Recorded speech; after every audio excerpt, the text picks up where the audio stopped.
আলহামদুলিল্লাহি রাব্বিল আলামিন ওয়াসসালাতু ওয়াসসালামু আলা রাসূলিহিল আমিন ওয়া আলা আলিহি ওয়া আসহাবিহি আজমাইন আম্মা বা'দু ফাআউযু বিল্লাহি মিনাশ শাইতানির রাজীম কুল ইন্না সালাতি ওয়া নুসুকি ওয়া মাহইয়ায়া ওয়া মামাতি লিল্লাহি রাব্বিল আলামিন লা শারীকা লাহু ওয়া বিযালিকা উমিরতু ওয়া আনা আউওয়ালুল মুসলিমিন ওয়া ক্বালা তাআলা ইন্না ইদ্দাতাশ শুহুরি ইনদাল্লাহি ইসনা আশারা শাহরান ফি কিতাবিল্লাহি ইয়াওমা খালাকাস সামাওয়াতি ওয়াল আরদা মিনহা আরবাআতুন হুরুম যালিকাদ দীনুল কাইয়্যিম ফালা তাযলিমু ফীহিন্না আনফুসাকুম ওয়া কাতিলুল মুশরিকিন কামা ইউকাতিলুল মুশরিকিনা কাফাতান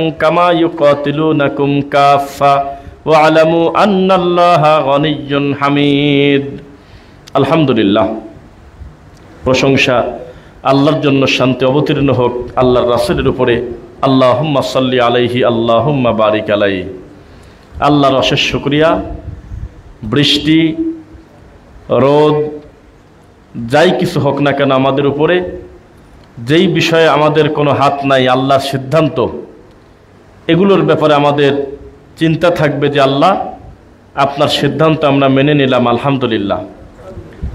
আর যদি অতিরিক্ত বৃষ্টি হয়ে ফসল ডুবে যাচ্ছে, ঘরবাড়ি ডুবে যাচ্ছে, সাধারণ চলাচল ব্যাহত হচ্ছে, আল্লাহর বান্দা কষ্টে আছে, তখন বলবে আল্লাহ আল্লাহুম্মা সায়্যিবান নাফিআন, আল্লাহ আপনি উপকারী বৃষ্টি দেন। বৃষ্টি বন্ধ করার ক্ষমতা তো আমাদের নাই, আছে? উপকারী বৃষ্টি দেন, যেই বৃষ্টির দ্বারা জমিনের কল্যাণ হয়, মানুষের উপকার হয়।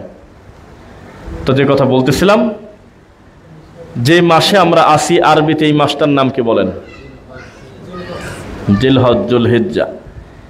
আল্লাহর কাছে আমরা যে জানুয়ারি, ফেব্রুয়ারি, মার্চ, এপ্রিল, মে, জুন, জুলাই, আগস্ট, সেপ্টেম্বর, অক্টোবর, নভেম্বর, ডিসেম্বর, এই 12 মাস, বৈশাখ, জ্যৈষ্ঠ, আষাঢ়, শ্রাবণ, ভাদ্র, আশ্বিন, কার্তিক, অগ্রহায়ণ, পৌষ, মাঘ, ফাল্গুন, চৈত্র, 12 মাস আমরা আমাদের মতো করে যে একটা সিরিয়াল করে নিয়েছি, এই মাসের নাম এইটা, ওই মাসের নাম এইটা। আল্লাহ নির্ধারিত করেছে 12 মাসের নাম, তবে সেটাকে ইংরেজিতে, বাংলায় না আরবিতে? আরবিতে। আল্লাহর কাছে 4টি মহাসম্মানিত মাস আছে। কোরআন মাজিদের আয়াতটা পড়ি, ইন্না ইদ্দাতাশ শুহুরি ইনদাল্লাহি ইসনা আশারা শাহরান ফি কিতাবিল্লাহ। আল্লাহর কাছে সৃষ্টির শুরু থেকেই 12 মাসের হিসাব ছিল। সুবহানাল্লাহ। ইয়াউমা খালাকাস সামাওয়াতি ওয়াল আরদ, আসমান জমিন সৃষ্টি করার আগে, আসমান জমিন সৃষ্টি করার পরে, সেই সময় থেকেই আল্লাহর কাছেও 12 মাসের হিসাব ছিল কিতাবে লিখিত। মিনহা আরবাআতুন হুরুম, তার ভিতরে 4টি মাস হলো সবচেয়ে বেশি সম্মানী। তার একটি মাস এই মুহূর্তে আমাদের ভিতরে রানিং, যেই মাসে একটা গুরুত্বপূর্ণ হজের ইবাদত আছে, তার বাস্তবায়ন হয়। এই 10-12 মাসের ভিতরে 4 মাস যে মহাসম্মানিত, এই 4 মাসের ভিতরে রমাদান আছে কিনা? এই 4 মাসের ভিতরে মুহররম আছে কিনা? এই 4 মাসের ভিতরে অত্যন্ত গুরুত্বপূর্ণ মাস হলো জুলহিজ্জার এই 10, শুধু 10 দিন। নবী সাল্লাল্লাহু আলাইহি ওয়াসাল্লাম বলেছেন, রমাদানের পরে এই 10 দিনের থেকে বেশি কল্যাণকর সিয়ামের ফজিলত আশুরা, তারপরে আপনার মুহররমের যে সিয়ামটা আমরা পালন করি, এইটা আল্লাহ নবী সাল্লাল্লাহু আলাইহি ওয়াসাল্লাম রাখতেন। এরপরে এই ইয়াউমে আরাফার যে সিয়াম, সালাতাল্লাতি ক্বাবলাহু ওয়া সালাতাল্লাতি বাদা ইউকাফফার, এর কাফফারা হলো, এর প্রতিদান হলো, কেউ যদি একদিন সিয়াম পালন করে ইয়াউমে আরাফা, তাহলে তার অতীতের 1 বছরের এবং সামনের 1 বছরের পাপকে আল্লাহ ক্ষমা করে দেয়। এত বড় গুরুত্বপূর্ণ মাস এই মুহূর্তে আমাদের ভিতরে রানিং চলতেছে, আলহামদুলিল্লাহ। এই মাসের সবচেয়ে বড় তাওহীদের স্লোগান লাব্বাইক আল্লাহুম্মা লাব্বাইক, লাব্বাইক লা শারীকা লাকা লাব্বাইক, ইন্নাল হামদা ওয়ান নি'মাতা লাকা ওয়াল মুলক লা শারীকা লাকা লাব্বাইক। বারবার আল্লাহর তাওহীদের ধ্বনি হবে। হজ মানেই হলো খালি তাওহীদের স্লোগান, হজ মানেই শুধু তাওহীদের স্লোগান। ইমাম মালিক রাহিমাহুল্লাহকে বলা হলো যে হজে গেলে কি সব গুনাহ ক্ষমা হবে? তিনি বললেন যে সব গুনাহই ক্ষমা হবে। তো বলল যদি শিরক করে দেয় তবুও ক্ষমা হবে? তিনি বললেন যে জি, ক্ষমা হবে। কারণ বারবার তাওহীদের স্লোগান দেওয়ার কারণে বান্দার অতীতের শিরকগুলোকে আমার আল্লাহ ক্ষমা করে দেয়। বেদাতের ক্ষমা নেওয়ার মেশিন হলো সুন্নাহ, আর শিরিকের ক্ষমা নেওয়ার মেশিন হলো তাওহীদ। লা ইলাহা ইল্লাল্লাহর স্বীকৃতি বারবার দিতে দিতে এই বান্দার শিরকের গুনাহ আল্লাহ ক্ষমা করে দিয়েছে, সুবহানাল্লাহ। এই জন্য হজ মানেই হলো তাওহীদের মানে প্রচার।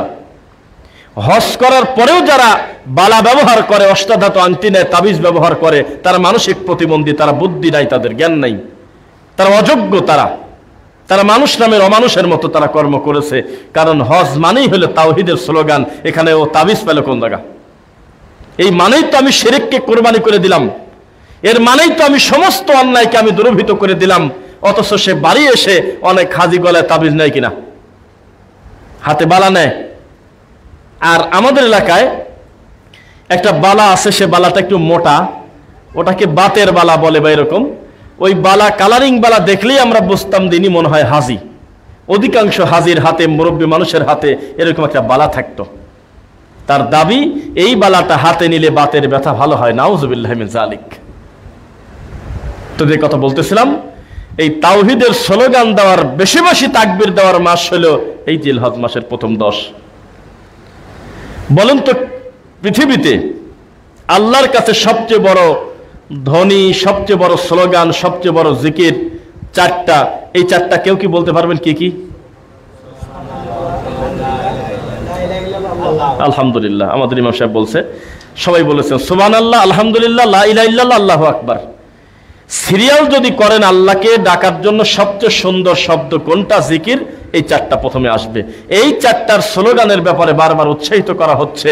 জানিয়ে দাও, মানুষকে বলে দাও তাওহীদের স্লোগান বারবার, ওয়া রাব্বাকা ফাকাব্বির, তোমার রবের তাকবীর দিতে থাকো, যেটা সুবহানাল্লাহ, আলহামদুলিল্লাহ, আল্লাহু আকবার, লা ইলাহা ইল্লাল্লাহ দিয়ে শেষ হবে। তো এত সুন্দর একটি বারাকার মাস, এই মাসে কুরবানির ঈদ মানে ঈদুল আজহা। আর আমি গাজীপুরের কিছু লোকের মুখে শুনছি, এই সাইডে মনে হয় না, ওই পুবাইল বা ওই দিকের লোকের মুখে শুনছি যে এটাকে তারা বলে বকরি ঈদ। আপনারা শুনছেন কিনা তা আমি জানি না, শুনছেন না? ওই তো কয় বকরি ঈদ। এটা কেন বলে এটা বুঝলাম না। বকরি মানে কি? বাকারা মানে যদি গাভী ধরে, তো তাও এটা কি গাভীর ঈদ এটা বলা যায়? ঈদুল আজহা, ঈদুল ফিতর এইভাবে বলেন আপনি। তো তারা বলে যে বকরি ঈদ, এবং খুব ঠান্ডা মাথায় বলে, এটাকে খুব ইজি করে নিয়েছে। একজন একজনের কাছে গল্প করতেছে যে মেয়েটাকে বিয়ে দিছে, দোয়া করবেন, কবে? কয় বকরি ঈদের পরের দিন। এটা একটা মস্কারা। আল্লাহর কাছে সবচাইতে খুশির দিন, একেবারে রেজিস্ট্রি প্রাপ্ত খুশির দিন, আনন্দের দিন, পালনীয়, উদযাপনীয়, মজার দিন হলো দুইটা। একটা হলো ঈদুল আজহা, আর একটা হলো ঈদুল ফিতর। কারণ নবী সাল্লাল্লাহু আলাইহি ওয়াসাল্লাম যখন মক্কা থেকে মদিনায় যায়, তখন দেখে যে কত রং তামাশা, তার আর শেষ নাই। কত যে দিবস তারা পালন করে তার হিসাব নাই। বিভিন্ন মেলা উদযাপন করে, আশুরাকে এমনভাবে পূজনীয় দিবস বানিয়ে নিয়েছে তারা, যা মজার বলার মতো কিছু নেই। তখন নবী সাল্লাল্লাহু আলাইহি ওয়াসাল্লাম বলল, সমস্ত দিন তোমরা আমাকে দিয়ে দাও, বিনিময়ে আমি তোমাদেরকে দুইটা দিন দিলাম, একটা হলো ঈদুল আজহা, একটা হলো ঈদুল ফিতর। এই ঈদুল আজহার দিন আমাদের সামনে, আল্লাহ আমাদের কবুল করুন, আল্লাহুম্মা আমিন।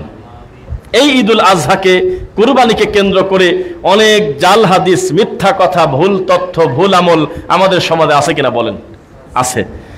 বিশ্বাস করেন, একটা সময় আমাদের সমাজের পরিস্থিতি, আলেম ওলামার বক্তব্যের পরিস্থিতি এমন ছিল, এটা হলো ল্যাংটা লোকের মাঝে কাপড় পরা লোকের মতো। যেই সমাজের ট্র্যাডিশন হলো কাপড় না পরা, সেই সমাজে একটা জুব্বা টুপিওয়ালা লোক যদি ঢুকে যায়, তাকে দেখে সবাই লজ্জা পাওয়ার কথা। সবাই সিসি বলবে যে এই লোকটা বেহায়া, এই লোকটা কাপড় পরছে। কারণ কাপড় না পরাটা তারা একটা নিয়ম বানায় এনেছে। তা আমাদের সমাজে আমরা বিশ্বাস করেন, শুনছিলাম যে ইব্রাহিম আলাইহিস সালাম তার ছেলে কুরবানি করার সময় ছুরি চালায় কাটে না, উনি ধার পরীক্ষা করার জন্য পাথরের উপরে মারল, পাথর ভাগ হয়ে গেল। বিভিন্নভাবে চেষ্টা করতেছে, কিন্তু কাজ হয় না। আকাশ থেকে 100 দুম্বা আসলো, এটা আসলো, স্বপ্নে দেখলো 100 উট, 100 দুম্বা, বিভিন্নভাবে চেষ্টা করে, কাজ হয় না।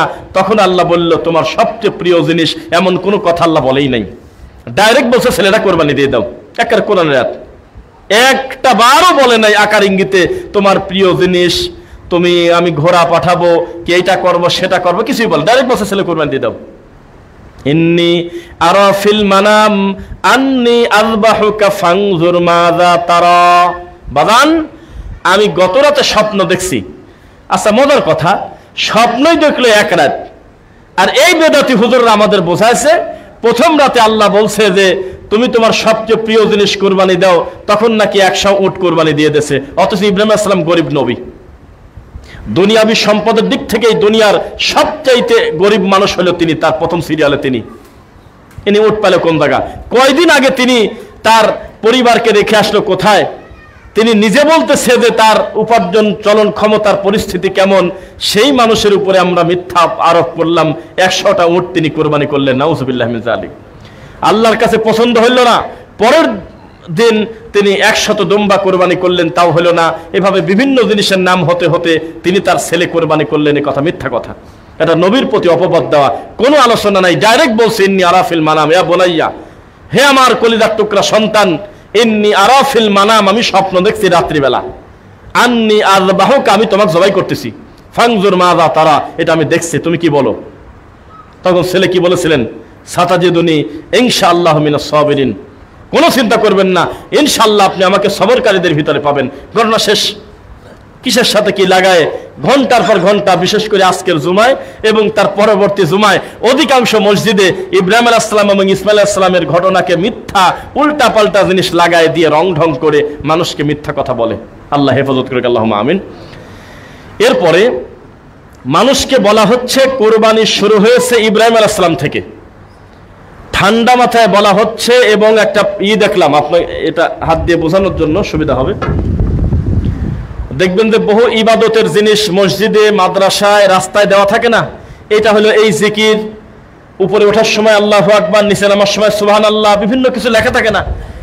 একটা পোস্টারে লেখা দেখলাম, কুরবানি কি তা কি জানেন? কুরবানি হলো তা যা আমাদের ইব্রাহিম নবী থেকে শুরু হয়েছে, অদ্যাবধি চলমান, আমরা আমাদের প্রিয় জিনিস কুরবানি দেব, এভাবে তিনি সিরিয়াল করে লেখছে। অথচ মিথ্যা কথা না? কুরবানি কি আগে ছিল না? কোরবানি আদম আলাইহিস সালাম থেকেই ছিল।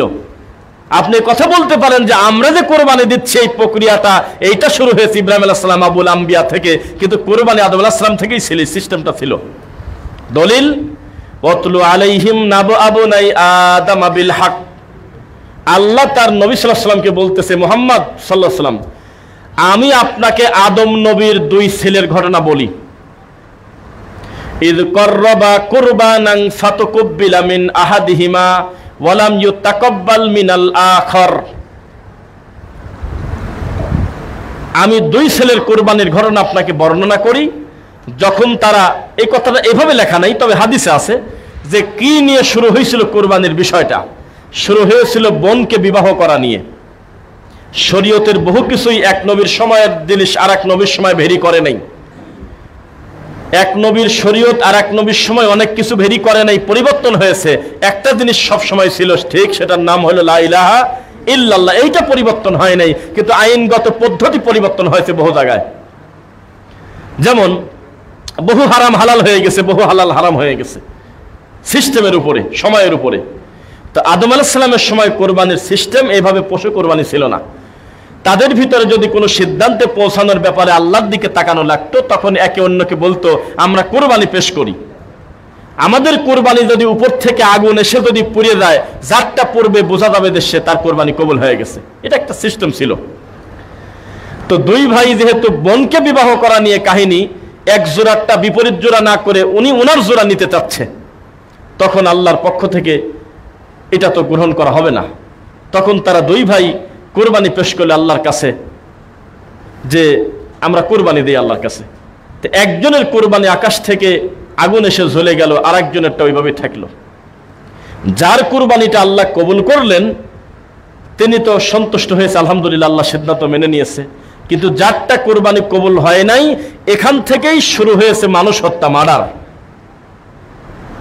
কিয়ামত পর্যন্ত যত মানুষকে বিনা অপরাধে হত্যা করবে, রাষ্ট্রীয় আইনের বাইরে, ইসলামী নিয়মের বাইরে, কেসাসের বাইরে, প্রত্যেকটা মানুষ হত্যার যত পাপ হবে, আদম নবীর এই হত্যাকারী ছেলে একা তত পাপী।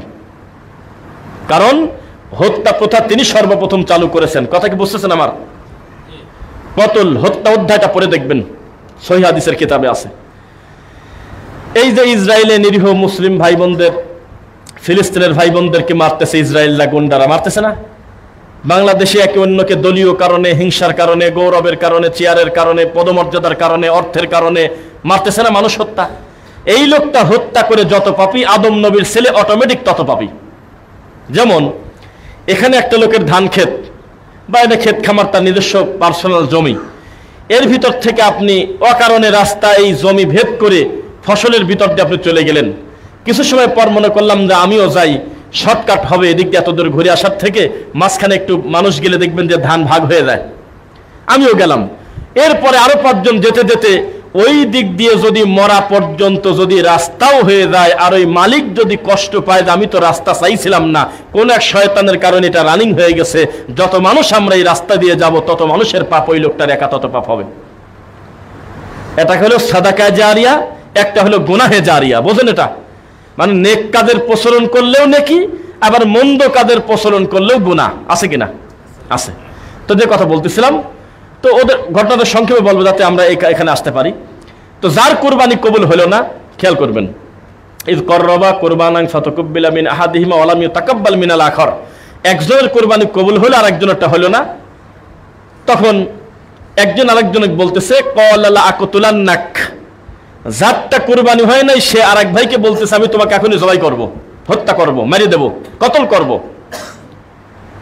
ক্বালা লা আকতুলান্নাক ক্বালা ইন্নামা ইয়াতাকাব্বালুল্লাহু মিনাল মুত্তাকিন, যাকে মেরে ফেলতে চাচ্ছে সেই ভাই বলতেছে যে আমি আল্লাহকে ভয় করি, আল্লাহ তোমারটা কবুল করে নাই, আমারটা করছে, এখানে আমার দোষটা কি?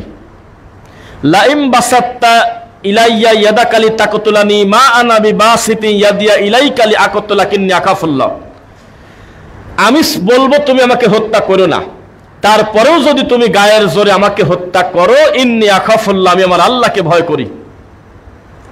লাইম বাসাত্তা ইয়াদাইয়া লিতাকতুলানি মা আনা বিবাসিতি ইয়াদিয়া ইলাইকা লাকতুলাক, তুমি যদি আমাকে মারো, তুমি তোমারও ক্ষতি করলে, আমাকে ক্ষতি করতে গিয়ে তুমি আমার গুনাহগুলোও নিয়ে নিলে। তারপরে এক ভাই আরেক ভাইকে বলতেছে যে তুমি যদি আমাকে হত্যা করো তাহলে তুমি আমার গুনাহ সহ তুমি চলে যাবে। এখানে একটা কথা আছে, মানুষ হত্যা করা কিন্তু ছোট পাপ না। কেউ যদি মানুষ হত্যা করে তার পাপের ব্যাপারে, শাস্তির ব্যাপারে একই কথা 3 বার বলা হচ্ছে। সে যেন সারা পৃথিবীর মানুষকে হত্যা করেছে। কতালান নাসা জামিয়া, একজনকে হত্যা করার শাস্তি সারা পৃথিবী হত্যা। 2 ফাজাসাউহু জাহান্নাম, তার শাস্তি হলো জাহান্নাম, খালিদিনা ফিহা, চিরকাল। এটার ব্যাখ্যা আছে চিরকালের। এবং আল্লাহ লানত তার প্রতি, এটাও কয়েকবার একই কথা 3-4 বার আসছে। মানুষ হত্যা করা কত বড় পাপ। তো যাই হোক, এক ভাই এক ভাইকে মেরেই দিল। ইন্নী উরিদু আন তাবুআ বিইসমি ওয়া ইসমিকা ফাতাকুনা মিন আসহাবিন নার, যখন দেখলো যে না ভাই মারতে আসতেছে আর বাঁচা যাবে না, তখন বলতেছে ঠিক আছে মেরে দেন, আমার অন্যায় আর আপনার অন্যায় একসাথে নিয়ে আপনি জাহান্নামে চলে যান। ফাতাকুনা মিন আসহাবিন নার ওয়া যালিকা জাযাউজ জালিমিন, জালেমদের জন্য কি আল্লাহর সাহায্য আছে? নাই। তো এক ভাই আরেক ভাইকে মেরে দিল। মেরে দেওয়ার পর ঘটনা আছে, আসলে তার অনুশোচনাও ছিল। যেমন লাশ দাফন করবে কিভাবে জানে না, ভাই তো ভাইকে মারি দিয়েছে, কি করবে এখন, যায় বাসায় কি বলবে আর একে কি করবে। তখন মাটি দেওয়ার সিস্টেমটাই জানতো না। তখন কাক আসলো, কালো কাক চলে আসলো, এসে মুখ দিয়ে মাটি সরায়ে সরায়ে একটা আর একটাকে দাফন করলো। সিস্টেমটা দেখে ওর ভাইকে এভাবে দাফন করলো, মাটি চাপা দিল। এরপরে আফসোস করে বলতেছে হায় রে আমার কপাল, আমি এমন একটা মানুষ, আমি আমার ভাইকে মারলাম, দাফন পর্যন্ত করতে পারলাম না, আমি শিখি নাই, এই নিয়মটা আমার জানা নাই, আমি শুধু অহংকার বশত মানুষ হত্যা করলাম। পৃথিবীর যত বড় বড় পাপ সংগঠিত হয় অধিকাংশ হয় অহংকারের কারণে। একজন বড় আলেম, তিনি চুরি করবে না, ডাকাতি করবে না, গালি দেবে না, মাথায় বাড়ি দেবে না, সুদ খাবে না, ঘুষ খাবে না, আর একজনের অকারণে মাথার পর বাড়ি দেবে না, কিচ্ছু করবে না। কিন্তু এর থেকেও বড় বড় পাপ তার ভিতরে আছে রানিং করা, তার নাম হলো অহংকার। ইলমের অহংকার কিন্তু একটা বিরাট ব্যাপার। আমাদের দেশে অনেক বড় বড় বিদ্যালয় আছে, তার এলেম নিয়ে কোনো কথা নাই, বরং যে কোনো বিষয় তার কাছে জানতে চাইলে মুহূর্তের ভিতরে দলিল সহ তিনি একেবারে মুহূর্তের ভিতরে রেফারেন্স দিয়ে দেবে। তার বিদ্যা ভরা কিন্তু পেট ভরা হিংসা, আছে কিনা? তার মানে এই লোকটা জেনা করে না, ডাকাতি করে না, মিথ্যা বলে না, গালি কাউকে দেয় না, কিন্তু পেট ভরা হিংসার কারণে আরেক ভাইকে কষ্ট দেয়, ইনসাফ করে না। আছে নাকি? অহংকার। অহংকার একটা বড় ব্যাপার। এর অহংকার হলো নামাজি লোকের জাহান্নামে যাওয়ার একটা ট্যাবলেট। ভালো মানুষদের জন্য জাহান্নামে যাওয়ার জন্য সবচেয়ে মজাদার জিনিস হলো অহংকার। এই অহংকারের মাধ্যমে মানুষ আর গীবতের মাধ্যমে শর্টকাটে জাহান্নামে চলে যাবে। যখন ইবলিস দেখলে একে দিয়ে তো বেদাত করানো যায় না, এ তো শিরক করে না, জাহান্নামে শর্টকাটে যাওয়ার মতো কাজ তো করেই না, লোকটা একেবারেই তো বেঁচে থাকে, মাজারে টাকা দেয় না, পীরের মুরিদ হয় না, তাহলে কি করা যায়? তখন তার ভিতরে অহংকার ঢোকায় দিয়েছে, অটোমেটিক সে জাহান্নামে যাবে। তো যে কথা বলতেছিলাম, কোরবানি কিন্তু আদম আলাইহিস সালাম থেকে শুরু, কিন্তু আমরা যে কোরবানি করতেছি এটা ইব্রাহিম আলাইহিস সালামের পদ্ধতি, এইটা আল্লাহ সুবহানাহু ওয়া তাআলা আমাদের জন্য করেছেন। তবে কোরবানি আগেও ছিল। যাই হোক, যেমন সিয়াম, আমরা যে টাইমে ইফতার করি, যে টাইমে সাহারি খাই, আমাদের পূর্ববর্তী অন্য নবীর সিস্টেমে এরকম ছিল না। ওই মাগরিবের পরে এশার পরে খাইছে, ঘুমাইছে, সাহারি বাদ। আমাদের জন্য সাহারি দেওয়ার পর আল্লাহ নবী বললেন, তাসাহারু ফাইন্না ফিস সাহুরি বারাকা।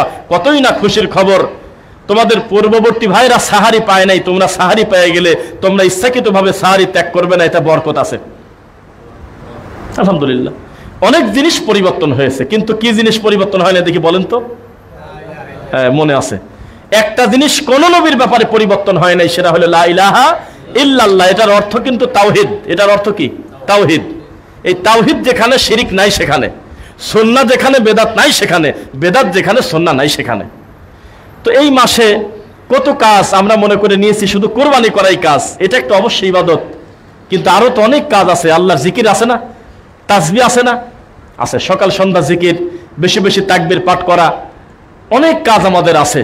সিয়াম পালন করা, ইয়াউমে আরাফার সিয়াম নিয়েও তো ফেসবুকে দ্বন্দ্বের শেষ নাই। কয়েকটা বিষয় আমাদের সালাফি আলেম ওলামার ভিতরেও একমত হতে হবে, সেটা জরুরি না। রুকু পেলে রাকাত কিনা, রুকু থেকে উঠে আমি আগের মতো করে হাতটা ওইভাবে বাঁধবো কিনা, তারপরে আপনার ভাগে কুরবানি দেব কিনা, তারপরে হাজিরা যেদিন আরাফায় বসে আমি খবর পেলাম, আমি কি ওই দিন সিয়াম পালন করব না আমার দেশের হিসাবে আমি রাখবো, এটার ব্যাপারে মতানক্য দেখেন আপনি হিসাব করে। এমন এমন লোক মতানক্য মানে ইখতিলাফ করেছে, তাদেরকে আপনি রায় দিতে পারবেন না। বিশাল বড় বড় ডক্টর, বড় বড় মাদানি, বড় বড় বিদ্বান, সর্বোচ্চ শ্রদ্ধার সাথে যেখানে আপনার সুযোগ আছে আপনি সেভাবে আমল করবেন ইনশাল্লাহ, তবে দ্বন্দ্ব করা যাবে না। যারা বলেছে 9 জিলহজ এই তারিখ হিসেবে আমরা সিয়াম পালন করব, তার কাছেও রেফারেন্স আছে। যারা বলেছে যেহেতু বলা হয়েছে ইয়াউমে আরাফা, আরাফার দিন উল্লেখ করা, তাহলে এখানে কোনো তারিখ উল্লেখ নাই, আমরা ওই যখন খবর পাবো তখন আমরা রাখবো। আরেকজন আবার বলতেছে যে আগেও তো এই সিস্টেম ছিল না, যে সৌদি আলা কি করে, তাহলে এখন যেহেতু খবর পাইছি তাহলে ওদের চাঁদ দেখায় আমি একবারে সারিয়ে নেই। তো এটাও তো আপনি রায় দিতে পারতেছেন না, সম্ভব? এটা তো রায় দেওয়া যাচ্ছে না। যেই ব্যাপারে ইখতিলাফের সুযোগ আছে সেটা ওইভাবে রাখেন, কিন্তু দ্বন্দ্ব করার জন্য যদি শিরকের ব্যাপারে কেউ যদি নরম হয় তাকে ছাড় দেবেন আপনারা, এই ব্যাপারে কোনদিন ছাড় দেব না, কিন্তু যে ব্যাপারে নরম আছে এটা থাকুক। তো যাই হোক, একদিন সিয়াম পালন করলে 1 বছরের অতীতের সানাতাল্লাতি কবলা পিছনে ও সানাতাল্লাতি বাদা পরে, 1 বছরের পিছনে 1 বছরের সামনে আল্লাহ গুনাহ ক্ষমা করে দেবে, সুবহানাল্লাহ। এরপরে কুরবানি সংক্রান্ত আমাদের অনেক ভুলভ্রান্তি আছে, আছে কিনা? ইউটিউবে কিছু মানে হাইব্রিড আল্লাহওয়ালা লোক খুঁজে পাওয়া যায়, মানে ইউটিউব আল্লাহওয়ালা। সে কেমন? একটা লোক বলতেছে যে গরুটা কত দিয়ে কিনলেন, তো উনি বললেন যে 2,25,000 টাকা। তো ওজন কত? তো উনি বললো যে ওজন হলো এত, স্কেলে দেখছি। কোথা থেকে একটা লোক ঢুকে যায় বলতেছে কি নাউজুবিল্লাহ আস্তাগফিরুল্লাহ, কুরবানের জিনিস কোনোদিন ওজন করে নেয় নাকি? এবং উনাকে সাপোর্ট দিয়ে বাকি লোক এমন ভাবে তাকবীর দিচ্ছে যে ওজন করার কারণে 2 জনকে পারলে ধরে মারে। এটা অতি বুজুর্গি হয়ে গেল না? এটা তো গোস্ত খাওয়ার জন্যই আল্লাহ ব্যবস্থা করছে, তাকওয়া দেখবে শুধু আল্লাহ। আপনি আগেই কথা বলতে গেলেন কেন? অবশ্যই সুষ্ঠুপুষ্ট দেখে কিনবেন, অবশ্যই ওজন বেশি দেখে কিনবেন, অবশ্যই দেখবেন মাংস বেশি আছে কিনা, ঢক আছে কিনা। কি বলেন এগুলো বুজুর্গি কথাবার্তা? এখানে যত বেশি মাংস হবে আপনার মুমিন ভাই তত বেশি খাবে। আপনি কি করেন এইসব কথা? আপনি ঘেঁকা ধরে নিয়ে যাবেন আর বলবেন যে আমি হলো ভিতরের খবর আল্লাহ জানে। আপনি অবশ্যই চেষ্টা করবেন ওজনটা বেশি আছে কিনা, যদি সুযোগ থাকে মাপলেন, না হলে নাই। মাংস বেশি হবে কিনা, আমি যে টাকা দিয়ে কিনতেছি এই টাকা অনুযায়ী এটা কেনা আমার ঠিক হচ্ছে কিনা, আমি আরো তদন্ত করি আমি ঠকতেছি কিনা। এত বুজুর্গি কোথায় আমাদের দেশে? কয়েক কোরবানের জিনিসের গোস্ত কয় কেজি জিজ্ঞাসা করা ঠিক না, ওজন জানা ঠিক না, কেউ কেউ বলে দামও বেশি করা ঠিক না। না, এই কথা আপনাকে বলে নেই, কোনো হাদিসে তা লেখা নেই। লা ইয়ানালাল্লাহু লুহুমুহা ওয়ালা দিমাউহা ওয়ালাকিন ইয়ানালুহু তাকওয়া মিনকুম। যিনি কোরবানি যার পক্ষ থেকে দেওয়া হবে তার দেখবেন তাকওয়া। বাকি মাংসটা তো আমি আর আপনিই খাবো, নাকি বলেন? আমরাই তো খাবো। আল্লাহর কাছে পৌঁছাবে মাংস, রক্ত হাড্ডি কিছুই যায় না, যায় হলো তাকওয়া। এই জন্য মাংস বেশি দেখে, সুষ্ঠুপুষ্ট দেখে, রোগানা, কান কাটানা, লেস কাটানা, একটু দেখে শুনে ভালো জিনিস আপনারা কিনবেন। যদি সুযোগ থাকে স্কেলে ওজন দেওয়ার, এইটার সাথে কোনোদিন হালাল হারামের সম্পর্ক না, এটা দেওয়া থাকলে ভালো, আলহামদুলিল্লাহ। ওজন দেন, অসুবিধা কি? দিয়ে যদি বোঝা যায় যে না আমি দামে জিতেছি, আমি যে টাকা দিয়ে কিনছি তাতে মাংস বেশি হবে, এর দ্বারা আমি মানুষকে বেশি দিতে পারবো, খারাপ কি? বোঝা কি যাচ্ছে? কারণ এই কথা বলার উদ্দেশ্য কি, কিছু লোক কোরবানিকে এটা একটা মস্কারা মনে করে নিয়েছে। 3 বছর 4 বছর একটা গরু হয়তো পোষেছে, মেয়ে ছেলে ফেলে হাটে চলে যায়, যা বলে যে গরু কত, কয় যে 3 বার যদি বেশি 20 লাখ করে তাও আমার লস যায়। মানে এটা একটা মজা করা, মানে কি যে এটা মস্কারা। তারপরে গরু নিয়ে বিভিন্ন রকমের ঢং হয়। এই গরুর নাম রাখতেছে মানুষের নামে, বিভিন্ন জিনিসের নামে রেখে রেখে 30 লাখ 40 লাখ বলে বলে এটা পাল্টাপাল্টি করে এটা মস্কারা করা হচ্ছে। এ ধরনের কোনো প্রতিবেদন দেওয়া শরীয়তে বৈধ নয়। পছন্দ হবে, বান্দা যাবে আর এক মুমিন ভাইয়ের কাছ থেকে কিনে নিয়ে চলে আসবে। অবশ্যই বার্গেনিং করতে হবে, করবেন না মানে? নিজের জিনিস কিনতে গিয়ে যদি 3 হাত যাচাই করেন, আল্লাহর জন্য কোরবানি করতে গিয়ে প্রয়োজনে 5 হাত তদন্ত করা হোক, আপনার মন মতো জিনিস আপনি কিনবেন। লাং তানালুল বিররা হাত্তা তুনফিকু মিম্মা তুহিব্বুন। যেটা নিজেই তুমি পছন্দ করো না তোমার নিজের জন্য, তুমি আল্লাহর রাস্তায় দাও কোন হিসাবে? এমন একটা মরা জিনিস দাও কিভাবে আল্লাহর কাছে, যে জিনিসের দেখতে রোগা, কান কাটা, শরীর চলে না, এরকম জিনিস তুমি দাও কিভাবে আল্লাহর কাছে? ষষ্ঠ জিনিস দিবেন ইনশাআল্লাহ। ভাগে করবেন না একা করবেন, এ ধরনের যুদ্ধ একটি ইউটিউবে ঢুকে দেখেন। যাদের মাধ্যমে আমরা এলেম পাই, যাদের মাধ্যমে আমরা সঠিক দিন ধর্ম নেই, এলেম পাই, দেখবেন যে তাদের ভিতরে কিছু কথাবার্তা বেশ কম আছে। কেউ একেবারে 7 ভাগে পুরাটাই না করে দিচ্ছে, কেউ বলতেছে যে না 7 ভাগে দেওয়া কোনো অসুবিধা নাই, কেননা আল্লাহর নবী কোনো কন্ডিশন দেয় নাই যে 7 ভাগে শুধু সফরের সাথে খাস, এর বাইরে দেওয়া যাবে না, তা আমার নবী বলেন নাই। কেউ বলেছে 7 পরিবার আর 7 জন আলাদা, অনেক কথা। তবে শায়েখ মতিউর রহমান মাদানী হাফিজাহুল্লাহর বক্তব্য এটা সবচেয়ে বেশি আমাদের কাছে গ্রহণযোগ্য মনে হয়েছে। দলিলের আলোকে আপনি মানলে আপনার ইচ্ছা, নইলে আপনি আপনার মতো তদন্ত করেন। সেটা কি, ভাগে কোরবানি দেওয়ার ব্যাপারে কোনো কন্ডিশন নাই, ভাগে কোরবানি দিতে কোনো নিষেধ নাই। এ ধরনের সালাত থেকে আমরা বিশুদ্ধভাবে আলাদা কোনো প্রমাণ পাই না যে ভাগে কোরবানি দিলে অন্যায় হবে। আমরা এক সময় না বুঝে বলছি যে ভাগে কোরবানি দেওয়া যাবে না, তবে দেওয়া বৈধ। যদি বলেন যে একা, তা আমি কি একার কথা বলছি নাকি? দিলে তো আরো ভালো, দেন, একা দেন। এটা তো মুখামুখি কিছু না, ক্লাস না। আপনি একা দিতে পারলে দেন, ছাগল দিলে ছাগল দেন। তবে সবাই যদি মনে করে যে আমি ওই এদিকে আছে ওদিকে এক এক রকম বলে, আমি ঝামেলায় যাবো না, আমি একটা ছাগল কিনে দেব, সবাই যদি এই চিন্তা করে তো গরুর কি হবে? এটা হলো উটে 10 ভাগ, কয় ভাগ? কয় ভাগ বললাম? গরুতে 7 ভাগ। মহিষও গরু, মহিষ কি গরু। তো 7 ভাগে কোরবানির ব্যাপারে কোনো নিষেধাজ্ঞা নাই। কেউ দিলে তার ব্যাপারে যদি কটূক্তি করেন, তাহলে আমার মনে হয় যে আপনার মানসিক সমস্যা আছে। যে ব্যাপারে আল্লাহ নিষেধাজ্ঞা করে নাই, নবী নিষেধাজ্ঞা করে নাই, যেই ব্যাপারে ফরজের বিষয় না, সেখানে আপনি আরেক ভাইকে কষ্ট দেওয়ার জন্য এই মন্তব্যগুলো করবেন না। ফেসবুকে ঢোকা যায় না, যে লোকটা 7 ভাগের পক্ষে মনে হচ্ছে একা দেওয়াটাই অন্যায়, যে একার পক্ষে সে 7 ভাগ আলাকে মানুষই মনে করে না, এটা অন্যায়, এটা করবেন না। সুযোগ থাকলে একা দেন। রাজস্থান থেকে ওই যে শেখ আব্দুর রাজ্জাক বিন ইউসুফ হাফিজাহুল্লাহ বলে যে বেশি টাকা থাকলে আপনি রাজস্থান থেকে উট নিয়ে এসে কোরবানি দিয়ে দেন। সামর্থ্য যদি কম থাকে একটা ছাগল আপনি দিতে পারেন, এটা একটা নীতি ফলো করতে পারেন। তবে ভাগের ব্যাপারে আমরা কোনো বিতর্ক করব না। যে কথা বলতেছিলাম, কোরবানির পশু আমাদের তো নিজেদের তো চোখ দিছে আল্লাহ, দিছে কিনা? যদি 5 দিন আগে কেনার সুযোগ থাকে কেনেন, নিজে হাতে খাওয়ান, একটা শ্রদ্ধা ভক্তি তৈরি হোক। বিদেশ থেকে ফোনে টাকা পাঠায় দিচ্ছে, ঢাকা থেকে গাজীপুরে টাকা পাঠায় দিচ্ছে, গরুটার কালার কি, দেখতে কেমন কিছুই জানে না, ওই একজনের মাধ্যমে কিনছে, এরপরে মাংস বিলি হয়ে যাচ্ছে, লোকটা এখন পর্যন্ত ঠিকই পেল না। এইটা একটা দরদ কিভাবে হয়? নিজে দেখে শুনে দেওয়ার চেষ্টা করবেন, তার প্রতি একটা দয়া তৈরি হোক। যদি বাসায় জায়গা থাকে 2 দিন 1 দিন আগে কেনেন, 5 দিন আগে কেনেন, তাকে খাওয়ান। আর যদি না থাকে সেটার ব্যাপারে আপনাকে আল্লাহ হিসাব নেবে না, সাধ্যের বাইরে আল্লাহ জুলুম করেন না। আর কোরবানির যে বিষয়, এইবার একটু সত্য কথা বলবো, আপনারা খারাপভাবে নেবেন না। এটা হলো ইমানদারের বেহায়াপনা। লোকটা ইমানদার, ভদ্র, ভালো, কোরবানি দিয়েছে, কিন্তু একটা কাজ করে কোরবানির নেকি আবার ব্যাকে চলে যাচ্ছে। কি? মানুষকে কষ্ট দেয়, 7 দিন পর্যন্ত পাকা রাস্তা দিয়ে হাঁটা যায় না এই রক্তের দুর্গন্ধে।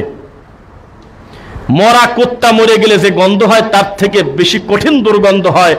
5 দিন 3 দিন পর্যন্ত যেই জায়গায় একেবারে অবাধে গরুর রক্ত, গরুর ভুঁড়ি, গরুর গোবর মিশায়ে লোকটা রেখে চলে গেছে, আরামে গোস্তনি ফিরিতে ঢোকা বসে গেছে, এদিকে মানুষ যাচ্ছে আর গালি দিচ্ছে, ও কি তা বোঝে? এটা কি মুমিনের কাজ?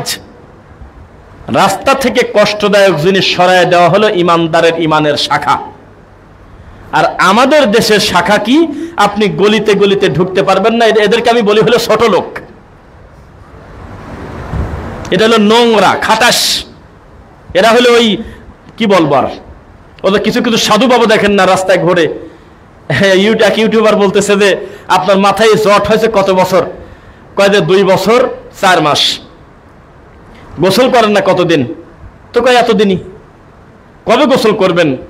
কয় যে 3 বছর 9 মাস 22 দিন হলে আমি গোসল করব, তখন আমি একটা পর্দায় পৌঁছে যাব, সাধক।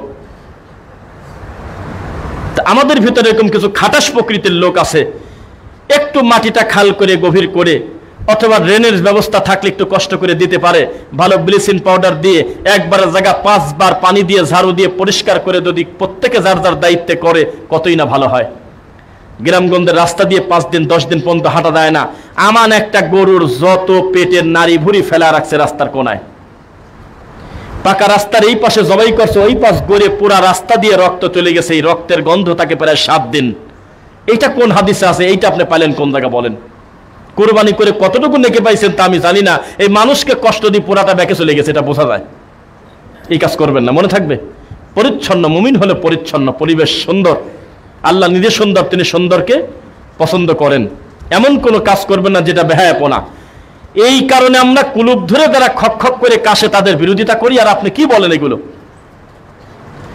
আমার একটা মাটি ধরে এই পাকা রাস্তা দিয়ে হাঁটে, কত মেয়ে ছেলে পেলে স্কুলে যায়, কত ভদ্রলোক চলাফেরা করে, একটা হাজি লোক হাঁটুর উপরে কাপড় তুলে লুঙ্গি পরে তারপরে সে কুলুপ ধরে খেক করে কাশে। এটা আমরা নিষেধ করি যে এটা বেহায়াপনা, দেখতে অরুচি, এটা ইসলাম হতে পারে না। ইসলাম হলো পবিত্র পানি আছে আর কিছুই লাগবে না। যদি তার মনে হয় না আমি টিস্যু ধরবো, তো ওই জায়গায় বসে ধরুক, ও রাস্তায় এসে ঘরে কি কামে? কথা বুঝতেছেন আমার? এটা মানুষ বোঝে না। পবিত্রতা, পরিচ্ছন্নতা একটা ইবাদত। নবী সাল্লাল্লাহু আলাইহি ওয়াসাল্লাম বলেছেন, আল হায়া ওয়াল ঈমান করনাহু জামিআ। লজ্জার ঈমান হলে একসাথে থাকে। ইযা রুফিয়া আহাদুহুমা রুফিয়া আল আখার। দুইটার একটা যদি উঠে যায় আর একটার দামই নাই, উঠে চলে গেছে। তাহলে বোঝা গেল যার লজ্জা নাই তার, আর যার ঈমান নাই তার লজ্জা নাই। লজ্জা একটা ইবাদত না? দেখেন কত কথা মনে এসে যায়। একজনকে বললাম, সালাতের থেকে, নামাজের থেকে বেশিবার তাগিদ দেওয়া হয়েছে এমন একটা ইবাদতের নাম বলেন তো কেউ, আপনারা বলেন। জানি না, কোনো উত্তর নাই। সবর। নামাজের ইবাদতের কথা আছে কয়বার? হ্যাঁ, কয়বার? আর সবরের কথা আছে 90 বার। সবরের কথা বলতেছে, এই ব্যাপারে কোনো ওয়াজ আছে? সবর ইবাদত, সবর ইবাদত না? ওয়াস্তাইনু বিস-সাবরি ওয়াস-সালাহ।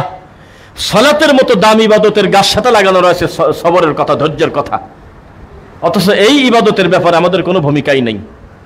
তো ঠিক লজ্জা হায়াটাও ঠিক তেমন। গরু কত বড় কিনবো সেটার প্রতিযোগিতা হয়তো হচ্ছে, কিন্তু কত বেশি পরিচ্ছন্ন থাকবে এই ব্যাপারে কোনো হিসাব হচ্ছে না। এই দৃশ্য যদি কোনো হিন্দু মালায়ন দেখে, কোনো বৌদ্ধ খ্রিস্টান ওই রাস্তা দিয়ে যায়, ও তো আমাদের ধর্মকে কটূক্তি করবে। এটা কেমন ইবাদত যে একটা পশু রাস্তার পর জবাই করে এই পুরা বর্জ্য নোংরা রক্ত মিশায়ে মানুষ চলাচলের মানে অযোগ্য করে তোলা, এটা কোন ইবাদত? তাহলে খারাপ ভাবে নেবে। খবরদার, যেটা অসুন্দর সেটা ইসলাম নয়, যেটা অপবিত্র সেটা মুমিনের জন্য নয়, যেটা নোংরা সেটা ইসলাম নয়, যেটা পবিত্র সুন্দর সেটাই হলো ইসলাম। জর্দাটা যিনি খান তিনি এটাকে সুন্দর মনে করেই খান। কেউ বলে যে ওই কি বলে উনি হলে মাকরু জেনে খায় না, এটা ভুল কথা। পাপকে পাপ জেনে খাওয়া যাবে? এটা সম্ভব? শয়তান তার চোখে পেশাব করে পর্দা দিয়ে দিয়েছে, এই জন্য হারাম জিনিস পর্যন্ত তিনি আর হারাম হিসাবে দেখে না, হালাল মনে করেই খায়। তাছাড়া এটা খাবে কিভাবে? ওই যে কি বলে আবেগ আমাদের কোথায় দেখেন। একটা বিষয়ে বেশি গা ভাসায় দেওয়া কত খারাপ। একজনের জন্য প্লেন চলে আসছে তাকে নেওয়ার জন্য, ঘটনা যদি সত্যি হয়, এরকম কিছু ঘটে থাকে, আমরা আল্লাহ শুকরিয়া আদায় করবো, আলহামদুলিল্লাহ। তো এটা কি কোনো হালাল হারামের কিছু? এটা কি নাজিলকৃত কোনো ওহী? এই লোকটাকে এখন এমন করবে, কয়দিন পর না খানি একটা ইউটিউবার বানা ফেলে। একটা লোক তরমুজ বিক্রি করতে যায়, সে গ্রামের লোক, জোকার টাইপের হাসি টাসে, সে ওই মধু বলছে আরো কি সব বলে ফেলছে। এই পাগল ডাক টান দিয়ে নিয়ে যায়, নাটক বানায়, কৌতুক বানায়, কয় জোরে করে দৌড় দেন তো দৌড় দেয়, আবার একটু হাঁটি আসেন তো হাঁটি আসে, ব্যবসা সব গুল্লায়। সেই দিন একটা লাইভ এসে বলতেছে আমি কিন্তু বিষ খাবো, আমি কিন্তু ফাঁসি নিয়ে মরে যাবো, আমার দোকানে মাল কিনতে এসে খালি ছবি তোলে। আমরা একটা অসভ্য জাতি, আমরা, আমাদের হায়া লজ্জা নাই, আমরা একটা বেহায়া জাতি। আমরা বেচাকেনা করতেছে, যদি তার শব্দ খারাপ লাগে ধমক দেন, এই এত কথা বলেন কি কারণে? তরমুজ বিক্রি করেন, বিক্রেতা চেঁচাল কি কারণে? শেষ। খিলখিল করে শিক্ষিত লোক দেয়া তার সামনে ক্যামেরা নিয়ে দাঁড়ায়, আর একবার বলেন তো দেখি তরমুজকে মধু? অসভ্য জাতি আমরা। ওই যে লোকটার জন্য প্লেন ব্যাকে আসছে, এটা যদি আল্লাহর নিয়ামত হয় আমরা বলবো আলহামদুলিল্লাহ, কিন্তু এটা একটা দলিল বানায় এনেছে, শরীয়তের দলিল। আগামীকালকে যদি ওর থেকে বড় ভালো মানুষের জন্য বিমান ব্যাকে না আসে, এখন কি করবেন? কোন জ্বালার জ্বালা? এইটা আপনারা কেন করেন? আল্লাহর কসম, আমরা আমাদের এই দুই চোখ দিয়ে ছোটবেলায় আমরা দেখছি বড় একটা ডেক জ্বালানো, হাজার হাজার মানুষ সেই বাড়িতে গিয়েছে। তার লোকটার নাম ছিল আশু, তিনি আমার এক ওস্তাদের ভাই। কোরবানির ঈদের গরুর মাংস তার বাড়িতে রান্না হচ্ছিল, লোকজন অনেক বেশি, না কোন একটা খয়রাতের অনুষ্ঠানে মনে হয়, আল্লাহ তুমি ভালো জানো, মনে নাই।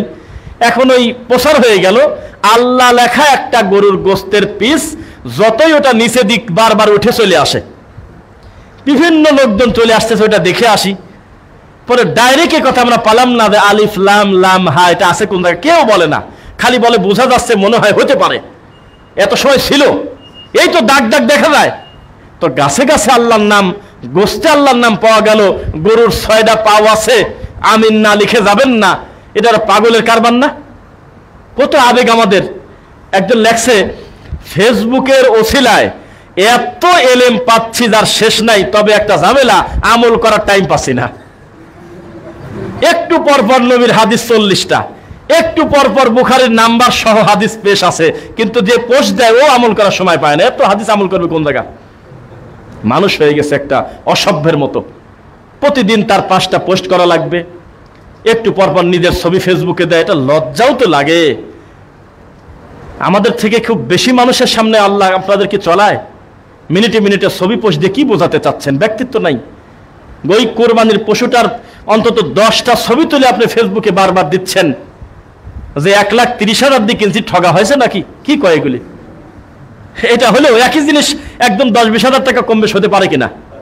আপনার মতো একটা বলদ পায়া হয়তো ধরা আদেশে হাতে, আবার একটা চালাক লোকের কাছে পড়ে গেলে হয়তো 95টাও বিক্রি করতে পারতো। এটা তো ব্যক্তির সাথে সম্পর্ক, এটা আসমান থেকে রেট আসে না, আসে যে আসমান থেকে রেট এসে গেছে, আমার কিছু করার নাই, এটা আবার ফেসবুকে দেয়। এটা ব্যক্তিত্বহীন কাজ।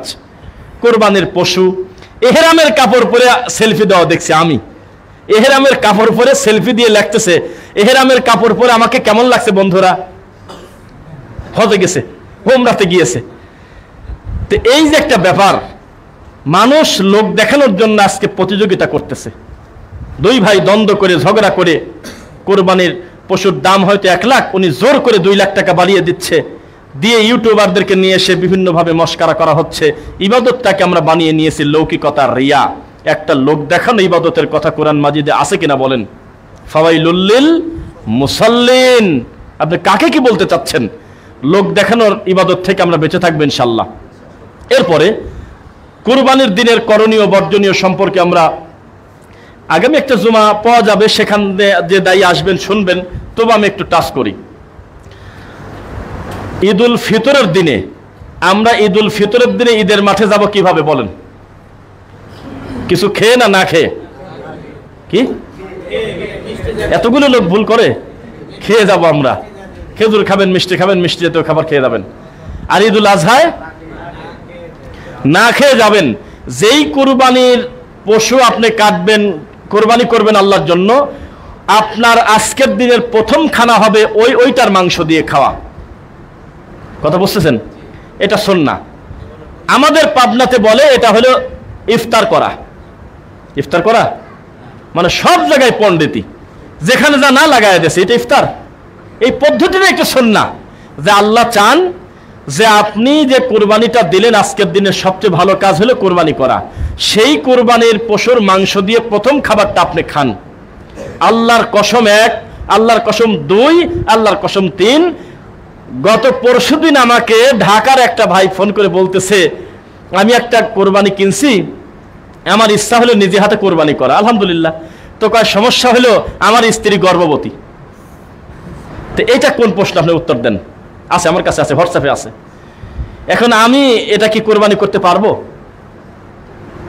আমি বললাম যে আপনি গলার পর পাও দিয়ে আর আপনার স্ত্রী ছুরি দিয়ে কাটবে, কোনো অসুবিধা নেই। কেন আমরা নিজেদের প্রতি জুলুম করে নিচ্ছি? কেন বলতেছি আকিকার গোশত বাপ খেতে পারবে না? কোন দোহাই দিয়ে বলতেছি যে স্ত্রীর পেটে বাচ্চা জন্য আমি কোরবানি করতে পারবো না? এটা কোন কিসের ভিত্তিতে আপনি বললেন? এই সুযোগ ইসলাম রাখছে? ইসলাম হলো সহজ। যে কথা বলতেছিলাম, কোরবানির মাংস বন্টন হয় আপনার এলাকায়? বন্টন করেন না? এই বন্টনের সিস্টেম আমি এই জায়গা জানি না। এই জায়গা কিরকম সিস্টেম একজন বলেন। একজন 3 ভাগের 1 ভাগ সমাজে দিল, আর নিয়ে যায়, নিয়ে গিয়ে তিনি খাবে, তার প্রতিবেশী আত্মীয়কে দেবে, তার ঘরে আসে। এইটা নিয়ে বহু বিতর্ক, যে আমি তো 1 ভাগ দিয়েই দিলাম, ওইটা আবার আমি ব্যাকে আনবো কি কারণে? এটা হয় না আপনাদের সমাজে? প্রত্যেকবার এই যন্ত্রণা সব জায়গায় হয়। শোনেন, সাবধানে কথা বলবেন। কোন জিনিস হারাম বলতে গেলে দলিল লাগে, চট করে বলা যায় না। একটা লোক গরু কোরবানি দিয়ে যদি 4 ভাগের 3 ভাগ একা খায় পরিবার নিয়ে, আর বাকি অল্প দেয়, আপনি কি গুনাহগার বলতে পারতেছেন এখন? আর আবার রাখছে সামান্য, দিয়ে দিয়েছে বেশি, আপনি কি তার এখন কোনো ভাগের কিছু হিসাব আছে? এটা সামাজিক নিয়ম, এটার সাথে হালাল হারাম গুণন কে করে? কেন? মিলেমিশে খাওয়াটা কোনো অন্যায় পাপ না। আলেম ওলামা বলছে দেখতে খারাপ দেখায়, যেটা দিছেন সমাজের জন্য ওইটা নিতান্তই সমাজবাসীকে দিয়ে দেন, অসহায়কে। ওইটা আপনার নেওয়ার দরকার নেই, আপনার তো নিয়ে গেলেন, ওইটাই খান। কেউ বলে নেই যে এটা হারাম হবে। হারাম হয় কিভাবে আমাকে বলেন? আমার বাড়িতে যদি 20 জন লোক থাকে, আমি যদি একটা খাসি কোরবানি দেই, তাহলে আমার বেশি রাখা লাগবে না? আমি বেশি রাখবো, 100%, এটা নিয়ম। আমি বেশি করে রেখে অল্প করে আমি দিয়ে দেব। আর যদি লোকই হলে আমরা 2 জন, আমি একটা গরু কোরবানি দিছি, আমি 3 ভাগের 1 ভাগ কি করবো আমাকে বলে দেন, আমি করবোটা কি বলেন? কিসের ভিত্তিতে আমি 1 ভাগ নেব? আমি নেব হলে মাত্র 3 কেজি, আমি মোট দিয়ে দেবো। আমি কি করবো এত গোস্ত? এইটা হলো সিস্টেম। এই জন্যই ভাগ বন্টন নিয়ে ঝগড়া করবেন না। এই হুবহু বন্টনের কথা হাদিসে ডাইরেক্ট লেখা নেই, তবে কেউ কেউ বলার চেষ্টা করেছে, কুলু ওয়া আতইমুল বাইসাল ফাকির, তুমি খাও ফকিরকে দাও।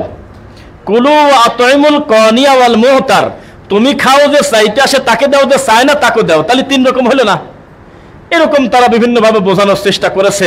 তবে কোন কোন আলেম বলেছে এতে বোঝা যায় 3 ভাগ করা বা 3 সিস্টেমে দেওয়াটাই ভালো। 3 ভাগ মানে সমান হতে হবে সেটা জরুরি না। 3টা অংশ 3টা হকদারের কাছে পৌঁছানো। 1 নিজ, 2 আত্মীয়, 3 সমাজবাসী, এতিম মিসকিন যা আছে সব ঢালাও ভাবে দিবেন, অসুবিধা নেই। এটা কোনো দান সাদাকা না যে আপনি সাদাকা দিচ্ছেন, এইটা ফকির মিসকিন ছাড়া কোনো সম্ভ্রাম্য লোক খেতে পারবে না, এইটা না। সমাজের লোক মিলেমিশে খাবে, এতে কোনো অসুবিধা নাই। আচ্ছা, এইবার গরু 7 ভাগে কোরবানি দিতে গিয়ে একজন স্পষ্ট সুদখোর, 2 ভাগওয়ালা একেবারে ডাইরেক্ট সুদ খায়, আর বাকি 5 জন আল্লাহওয়ালা। এখন হিসাব কি হবে আপনারা কেউ বলেন?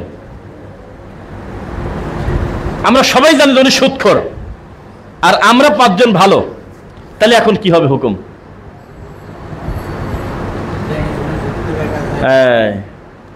গায়ের জোরে হুজুররা ফতোয়া দেয়, ইউটিউবে ঢোকা যায় না। বাপ রে বাপ, কথার গতি। কয় চেয়ারকে লাথি মারো মসজিদ থেকে। কি কয় এগুলো? মসজিদ থেকে চেয়ারকে লাথি মারো। বগুড়ার এক জোকার বলে, কেন লাথি মারবে? বহু লোক আছে পুরাটা বসে পড়তে পারে কিন্তু হামু দিতে পারে না। জানেন এটা? বোঝেন আপনারা? এদের পিছনের এই কট সম্পর্কে ধারণা আছে? শির দ্বারা ডাক্তারি কোনো বুঝ আছে আপনার? শরীরের গতি অনুযায়ী লোকটা সালাত আদায় করবে, এইটা হাদিসে আছে। কিন্তু আপনি বসতে নিষেধ করতেছেন, এইভাবে বসা যাবে না, ওইভাবে করা যাবে না, এই মাপকাঠি নাই। মক্কা মদিনাতে গিয়ে দেখবেন আল্লাহর ঘরের চেয়ার কত বেশি আছে। আমি কি বানায় বললাম নাকি? আছে। তো এরকম কি জানো একটা কথা বলতেছিলাম, ওই যে কোরবানি। হুজুর খুব দায়িত্বের সাথে বলতেছে, এই তুমি যে ভাগে কোরবানি দিবে, যদি একটা সুদখোর ঢুকে যায়, যদি একটা ঘুষখোর ঢুকে যায়, তখন কি হবে? তখন কি হবে তাকে আমি জানি নাকি? আমি চেষ্টা করব ভালো মানুষদেরকে দিয়ে নেওয়ার, আমি বাহ্যিকভাবে চেষ্টা করব নামাজি মানুষদের সাথে করার।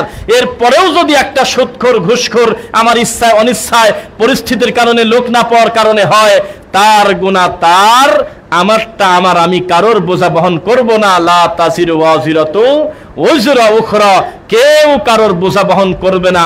ওই লোকটার রুজির অংশ ওনার দায়িত্ব, আপনার না। বুঝতেছেন?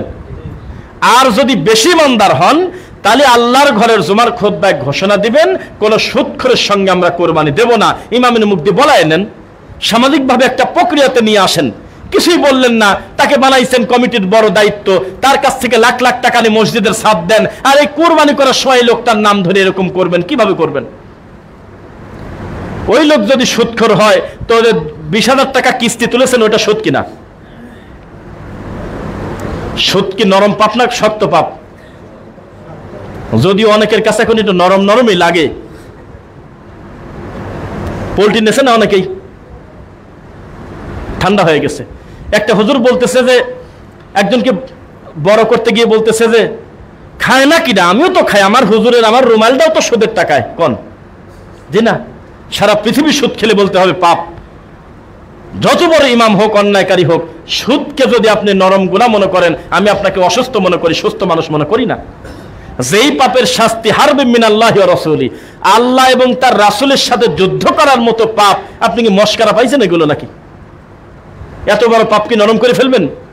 আপনি চেষ্টা করবেন স্পষ্টত কোনো সুদখোরের সাথে না থাকার। এরপরেও যদি কোনো কারণে হয়ে যায়, আপনি গুনাহগার হবেন না ইনশাআল্লাহ।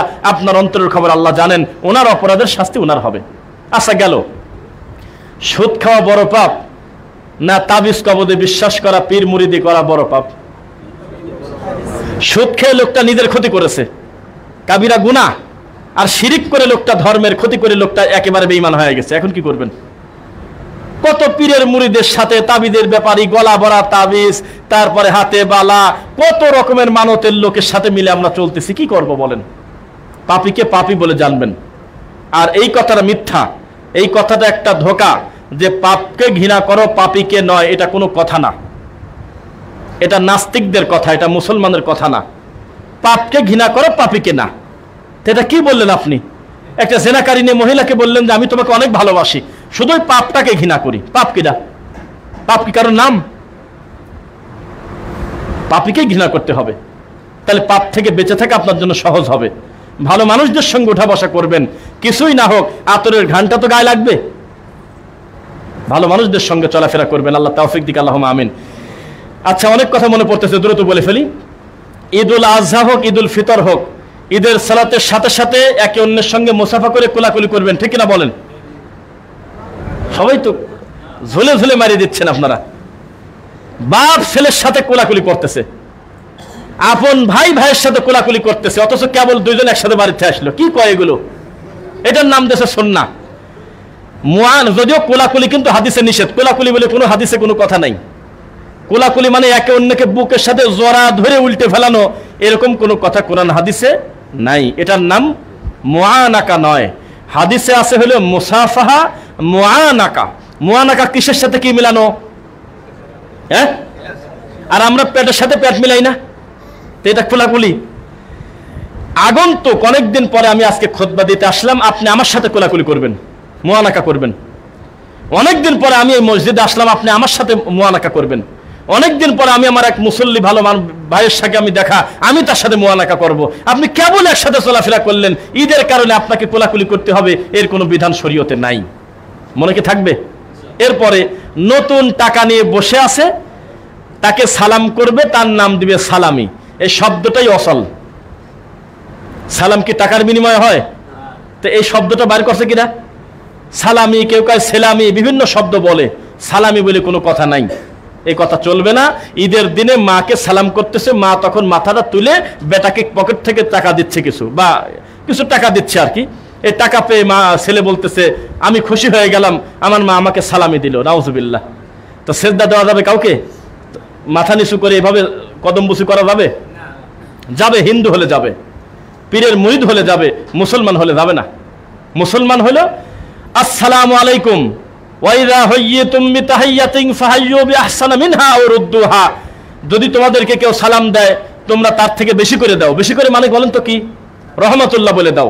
আর ওই লোক যদি রহমাতুল্লাহ বলে তুমি বারাকাতুহু বলো। কেউ কয় মাগফিরাতু জান্নাতুল ফেরদাউস বলে আপনাদের ভিতরে, দেখেছেন কোনোদিন? হ্যাঁ দেখছেন না? মানে ও উত্তর দিচ্ছেই, শেষ নাই, এটা করা যাবে না। সর্বশেষ সীমানা কি? রহমাতুল্লাহি ওয়া বারাকাতুহু আও রুদ্দুহা, অথবা সমান সমান ফিরায় দাও। তাও যদি মন না ভরে, অনেকদিন পর দেখা, হাতটা বাড়িয়ে দিয়ে দুইজন মুসাফা করো, দুইজনের হাত বের হওয়ার পরে আল্লাহ সগীরা গুনাহকে ক্ষমা করে দেবে। এরপরেও যদি মনটা না ভরে, দুইজন মুআনাকা করো, কাঁধের সাথে কাঁধ মিলিয়ে ফেলো, এটার জন্য আল্লাহ পুরস্কার দিবেন। এটি সুন্নাহ। কিন্তু কোলাকুলি করা এটা একটা সাধারণ সিস্টেম, একজন একজনের সাথে, বাপ ছেলের সাথে, এটার সাথে কোনো ইবাদতের হালাল হারামের কিছু না। কিন্তু ঈদের মাঠের জন্য আমরা একটা সুন্নাত বানিয়ে নিয়েছি, এটা করা যাবে না। দুই, তাড়াতাড়ি বলি, ঈদের দিনে আমাদের পাবনা সুজানগরে, জায়গার নাম বললে ঝামেলার দরকার নেই, ওই জায়গা যদি কেউ ঈদের সালাত পড়ে সালাম ফেরানোর পরে যদি চলে যায়, ও না, খুতবা শোনার পরে যদি কেউ চলে যায়, তাকে লোকজন বলে বিয়াদব। দুই, এক, কেউ যদি মোনাজাত করছে শুধুমাত্র গোরস্থানে যায় নাই, তাকে বলে বিয়াদব। দুই, এটা আমাদের গ্রামের নিয়ম। মাইকে পর্যন্ত বলে দিচ্ছে যে মিলাদ হবে, দোয়া হবে, এরপরে আমরা সবাই মিলে কবরে সোয়াব রিসানি বলে আর কি, সোয়াব রিসানির উদ্দেশ্যে আমরা কবরে যাব, সেখানে আমরা সবকিছু বক্সাবো, ডেলিভারি দেব, কারণ এখনো তো জ্বলতেছে, উপরে তো যায় নাই। এরপরে আমরা বাড়িতে যাবো, নাউজুবিল্লাহ মিন যালিক। ঈদের দিনকে নির্দিষ্ট করে কবর জিয়ারতের উদ্দেশ্য করা, এটা একটা পূজা করার মতো, দিবস পালন করার মতো হয়ে যায়। আপনার শরীরের গতি অনুযায়ী যে কোনো সময় বাপের কবরে যাবেন, মনে থাকবে। ঈদের দিনকে নির্দিষ্ট করে নেবেন না, ইনশাআল্লাহ। এরপরে ঈদের দিনে বহু চাঁদাবাজি হয়, এইটা একটু কমানো উচিত, এটা জুলুম। প্রত্যেকেই মনে করে নিয়েছে ঈদ উপলক্ষে আমাকে খুশি করবে উনি। লোকজনের সামনে ফকির থেকে শুরু করে, গাড়িওয়ালা থেকে শুরু করে, ঈদের মাঠে ঢুকতেছে 3 পর্ব, সমাজের টাকা, গোরস্থানের টাকা, ঈদগার টাকা, সাজাইছে তাদের টাকা, তারপর ইমামের টাকা। এটা নিতান্ত এটা ফকিরের বাচ্চার মতো কাম, বেহায়াপনা। ডাইরেক্ট সামাজিকভাবে টাকা তুলে নেন, সামাজিকভাবে টাকা তুলে নেন। ইমামের সামনে সামনে বস্তা ধরা দেখতেও তো একটা খারাপও লাগার কথা। অথবা একবারই বলে দেন যে সবার সামনে যাবে, নিজ দায়িত্বে আপনারা কিছু টাকা দিয়ে দেন। একবার ফকিরের একটা সিরিয়াল করে, আবার গোরস্থানের জন্য সিরিয়াল করে, ঈদগাহ মাঠের পাশি করা লাগবে। এক ঈদের খুশির দিনে পকেটে টাকা নিয়ে গেছে 5000, লোকটা কিছুই আনতে পারলে, একেবারে জুলুম। ঈদ মানে এটা বিপদ বানায় এনেছে। আজকের দিন এটা করতে হবে কেন? আরেকটা বিষয় বলি, আপনারা রাগ করবেন না। কাজী দেখবেন মেয়ে পক্ষের কাছে ছেলে পক্ষের লোক বিয়ে করতে আসে, না মেয়ে পক্ষের লোক ছেলে পক্ষের কাছে যায়? ছেলে পক্ষের লোকের বাড়ি হলে পাবনা, উনি আসছে এই বরাবো গ্রামে বিয়ে করতে, তো কাজী এই গ্রামের হবে না? এই গ্রামের কাজী আর সমাজের লোকজন বলতেছে মসজিদ মাদ্রাসার জন্য 2000, তো বিক্রি করে খেতে পারে না ছোট লোক। ওই লোকের বাড়ি পাবনা, ওনার বাড়ি নোয়াখালী, উনি এই গ্রামের মসজিদ মাদ্রাসার উন্নতি করার জন্য আসবে, এটা তো বলতেও তো লজ্জা করে। এই লোকটা আসছে বিয়ে করতে, কয় সমাজের টাকা। আমার গোরস্থান আছে, ঈদগাহ আছে, বিষয়টা বিবেচনা করবেন। কেউ বিবেচনা করবে কেন? ওর কোন মাইয়ের ছুঁয়ে আছে আনে? ও কিসের টাকায় পড়লো বিয়ে করতে? সেই বেচারা আবার 2000 টাকা তোমার সমাজে দেবে না? কিচ্ছু দরকার নাই। শুধু কাজীর যে সম্মানটুকু, যেটা ফর্মালিটি উনি দিবে, আর যে ইমাম সাহেব বিবাহ পড়াবেন যার মাধ্যমে, তাকে কি খুশি করবে সেটা তার ব্যাপার। কি যে লেগে যায় বিয়েতে, এ কথা বলে কোন হিসাবে? আমার লজ্জা করে যে আমাদের গোরস্থান আছে, ঈদগাহ আছে, আমাদের সমাজ আছে, এগুলো দেখবেন। এগুলো হয় না? না, লজ্জা, এটা লজ্জা। এটা দাওয়াত দিয়ে টেবিল নিয়ে বসার মতো ছোট লোকই কারবার। আপনি একটা মেহমানের কাছে আপনার বিয়েই হচ্ছে, একটু পরে আপনার বিয়েই হবে, একটু পরে আপনার তাওই হবে, একটু পরে আপনার জামাই হবে, একটু পরে আপনার দুলাভাই হবে। এই লোকটার কাছে আপনি ভিক্ষে চাচ্ছেন হলে গোরস্থানের টাকা, গোরস্থানটা ও দেবিকে, এটা ওর কি এর কোনো খাত আছে? আস্তাগফিরুল্লাহ আযীম। আল্লাহ আমাদেরকে তুমি সামাজিক জাহিলিয়াত থেকে, ধর্মীয় জাহিলিয়াত থেকে বাঁচার তৌফিক দাও। কুরবানি বিষয়ে আহলে হাদিসদের সামনে আর ওয়াজ বেশি না করলেও হয়, আমি জানি এ সবাই কমন বিষয় জানে আলহামদুলিল্লাহ। এটা যেহেতু নির্দিষ্ট একটা দিনের ইবাদত, একদিন না 3 দিন। কয়দিন? ঈদের দিনে ফজর থেকে কোরবানি দিতে পারবেন ঈদের মাঠে যাওয়ার আগে? দেখেন চালাক হয়েছেন তাহলে। ঈদের মাঠে যাওয়ার পূর্বে, ঈদের সালাতের আগে যদি কেউ কোরবানি দেয় তাহলে শুধু মাংস খাওয়া হবে, এটা কোরবানি হবে না। ঈদের সালাত আগে হবে, তারপরে কোরবানি হবে। ও আর একটা কথা ভুলে গেছি, কেউ যদি ঈদের নামাজ পড়ে বাড়ি চলে যায়, তাকে ধরে আপনারা বসাবেন, খুতবা শোনাবেন জুমার খুতবার মতো নাকি? বাধ্য না, মন চাইলে বসলো, নাহলে চলে যাক, আল্লাহ নবী নিষেধ করে নাই। শুনবে খুতবা, ভালো কথা শুনবে, একটা বড় সমাবেশ, বড় অ্যাসেম্বলি, কিন্তু উনি বাধ্য না। আর খুতবা একটাই যথেষ্ট। আর সালাম ফেরানোর পরে তিনি চাইলে তার জরুরত থাকলে চলে যেতে পারে। আর ঈদের খুতবা আগে নামাজ পড়ে না নামাজ আগে খুতবা পড়ে? নামাজ আগে খুতবা পড়ে। মসজিদে যতই জায়গা থাক, বৃষ্টি আসার পরেও যদি পরিবেশ থাকে উপরে পর্দা দিয়ে কিছু দিয়ে পড়ার, চেষ্টা করবেন বাইরে পড়ার। একেবারেই নিরুপায় হলে ওটার ব্যাপারে জিজ্ঞাসা করার দরকার কি, বোঝাই যায়। চেষ্টা করবেন বাইরে পড়ার ইনশাল্লাহ। মাঠে, খোলা মাঠে পড়বেন, কোনো মেম্বার নিয়ে। তারপরেও আপনার কি বলে, ডাকাডাকি, লা আজান ওয়ালা নিদা ওয়ালা ইকামা, আজান নাই, ডাকাডাকি নাই, কিছুই নাই। ইমামের এটা বলার অধিকার নাই। আর আছে 10 মিনিট, আর আছে 5 মিনিট, জামাত যদি মিস করেন কর্তৃপক্ষ দায়ী থাকবে না, কথা বলা যায় না। ও মিস করলে তাতে আপনার কি? ঈদের নামাজের জামাত মিস করে, সেটা কি মানুষ এটা নাকি? তে পাগলের জন্য আপনি কাঁদেন কি কামে মাইকে? যারা আসার কথা ভালো মানুষরা, তারা চলে এসেছে ইমানের গতিতে, সারা মাস সিয়াম পালন করছে, তার ইমানের গতিতে চলে আসবে ফজরের পরপর কোরবানি দেবে। মনের আত্মতৃপ্তি, লোকটা ফজর জামাতে পড়েছে, এই লোকটার জামাত মিস করার আর সুযোগ নাই, টাইম মতো তিনি ঈদের মাঠে চলে আসছে। এরা হলো মূল লোক। আপনি যদি বলেন যার 5টা মিনিট দেখি, কিছু কিছু এখনো মাথা দেখা যায়, এটা হলো না, এটা করবেন না। টাইম টু টাইম করে দেবেন ইনশাল্লাহ। আল্লাহ তাআলা আমাদের তুমি ভুলগুলো ক্ষমা করো। জুমার খুতবার প্রথম পর্ব শেষ করছি। বারাকাল্লাহু লানা।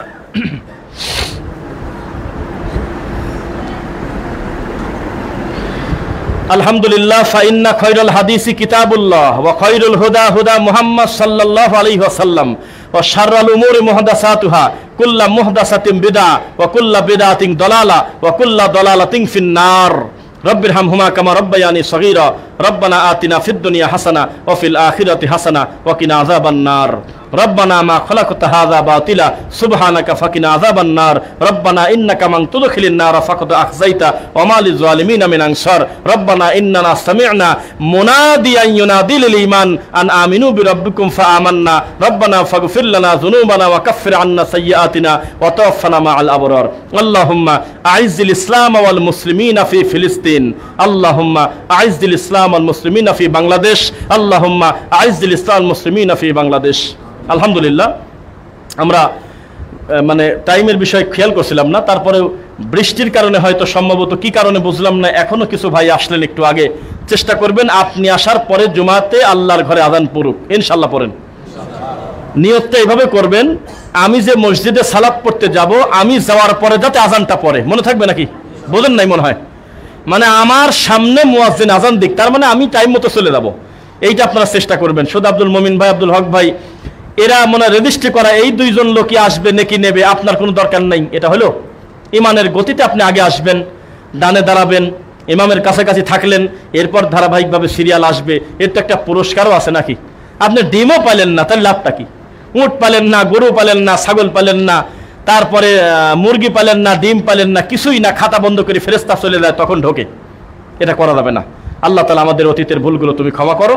আল্লাহর কাছে আমরা দোয়া করি, যারাই আশা করে কোরবানি কিনেছে এবং কিনবে, আল্লাহ আমাদের মনের নেক আশা যেন পুরা করে দেন। এই কোরবানিটা যেন আল্লাহর জন্যই হয়, আল্লাহ তুমি তৌফিক দাও। ইন্না সলাতি ওয়া নুসুকি ওয়া মাহইয়ায়া ওয়া মামাতি লিল্লাহি রাব্বিল আলামিন। আমাদের সালাত, আমাদের কোরবানি, আমাদের জীবন, আমাদের মরণ সব কার জন্য? আল্লাহর জন্য। আল্লাহর কাছে আমরা দোয়া করি। আর আরেকটা মাসালা, আপনারা ঝগড়া ফাসাদ করবেন না, সেটা হলো কেউ কেউ নাকি বলা বলি করে যে বৃষ্টির দিনে সালাত আমরা কিভাবে পড়বো। এটা সহজ জিনিসটা, পেছানোর কিছু নাই। ইবনে আব্বাস রাদিয়াল্লাহু আনহু তিনি বলতেছেন যে আমি ডাইরেক্ট মুয়াজ্জিনকে বললাম যে মুয়াজ্জিন শোনো, তুমি মাইকে হাইয়া আলাস সালাহ বলাটা বাদ দাও, আজকে তুমি বলো হাইয়া আলাল বাইত, সালাত করলে বাড়িতে সালাত পড়ো, এটা আপনি ডাকেন। একজন বলল যে আপনি কিভাবে বলতে পারেন এই কথা, এখানে তো আছে হাইয়া আলাস সালাহ। তখন উনি বললেন যে না, সল্লু ফি বুয়ুতিকুম বলবো আমি, কারণ আমার থেকে যে উত্তম আমি তার থেকে শিখছি। সে কে? ভাষা বলছেন, দেখেন কি সুন্দর, আমার থেকে যে উত্তম সে আমাকে শেখাইছে।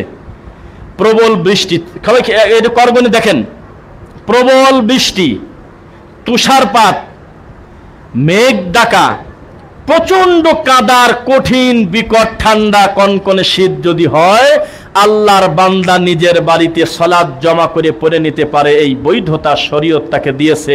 সহিহ মুসলিমের হাদিস। তবে মসজিদে যদি একবার চলে আসেন তা আপনি তো নিরাপদ এমনিই আছেন, তখন আপনি মাগরিব এশা পড়ে তারপরে বাড়িতে যাবেন ইনশাআল্লাহ। কিন্তু বাড়িতে যখন থাকবেন ওখান থেকে আর আপনাকে মসজিদে আসতে হবে না। তীব্র বৃষ্টির কারণে বেশি বুজুর্গি না দেখাতে গিয়ে আপনি বাড়িতে পড়লে আপনার সালাত হবে ইনশাআল্লাহ।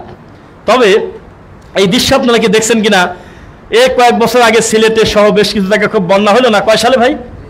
22 সালে মনে না, 23 সালে, হ্যাঁ, প্রচুর বন্যা।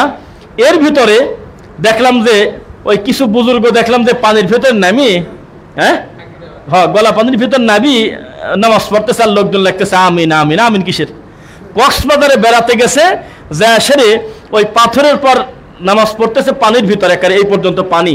তো লোকজন লিখতেছে, দেখেছেন এর নাম নামাজি, কক্সবাজারে এসেও নামাজ ছাড়ে নাই, তা তুই ঘরের টিপে এসে পারিস নাই? জোহরের সময় যদি জোহর আর আসর একসাথে জমা করে প্যাকেট করে পড়ে আসতো তাহলে মাগরিব পর্যন্ত নিরাপদে ছিল। আর মাগরিবও গেল এসার সাথে ঠেকা দেওয়া যেত না? এনে নাচতেছে কি কামে? নিতান্তই এই জাতি আমরা হলে আবেগী জাতি, আমাদের কোনো এলেম নাই। রাস্তায় বের হয়েছেন লম্বা সফরে, বাড়িতে আসার আগ পর্যন্ত আরবিতে শরীয়তের ভাষায় আপনি হলে মুসাফির।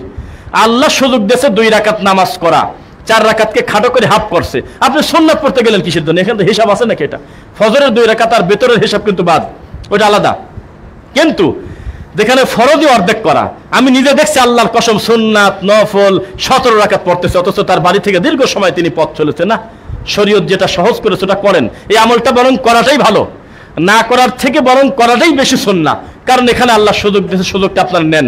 তো তীব্র বৃষ্টি যদি এরকম ঝড় হয় তখন আপনারা বাড়িতে সালাত আদায় করবেন, ইনশাআল্লাহ নেকির ত্রুটি হবে না।